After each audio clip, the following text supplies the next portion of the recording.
Elisa Vix. Bonjour Bob. Vous sortez votre 6e roman qui s'appelle L'Hexamètre de Quintilien. Est-ce que vous pouvez nous en donner le pitch en quelques mots?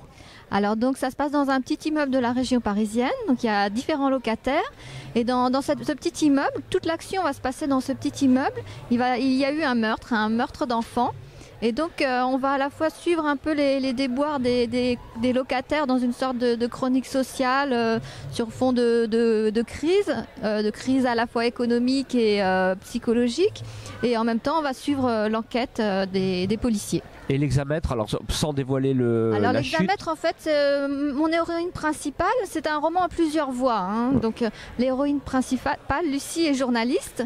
Et donc elle va essayer, donc elle est pigiste, elle meurt un peu de faim. Hein, donc elle va essayer de profiter de ce fait divers, même si ça la rebute un peu, pour faire des articles et pour mener de l'enquête de son côté. Et donc l'Hexamètre, c'est un moyen mémotechnique pour faire une enquête. Hein. C'est qui, que, quoi, où, quand, comment. Ouais. Voilà. Qui a fait ce meurtre, comment, pourquoi. Voilà. Alors vous avez parlé de faits divers, là vous m'offrez une transition toute trouvée. Où est-ce que vous puisez votre inspiration? Dans les faits divers, dans les faits de société, dans l'actualité? C'est très variable. Là, par exemple pour l'Hexamètre, j'avais déjà mon lieu en fait. C'est une maison avec un immeuble avec une petite tour qui est pas très loin de chez moi, qui m'a toujours intriguée. Qui a servi de toile de fond.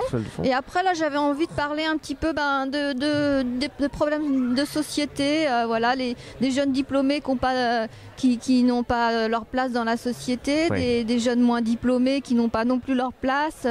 Et en fait, c'est une société qui rend un peu ses enfants fous ou au moins malheureux. D'accord. Et c'est sorti chez quel éditeur déjà Alors c'est sorti au Rouergue, dans la collection Rouergue Noir, chez qui je suis depuis quelques années déjà. Quelques années. Et alors vous me disiez avant le début de cette interview qu'il y a déjà un autre en mars, voilà, il y en a. Il est prêt pratiquement. Oui, il s'appellera Le Massacre des Faux-Bourdons.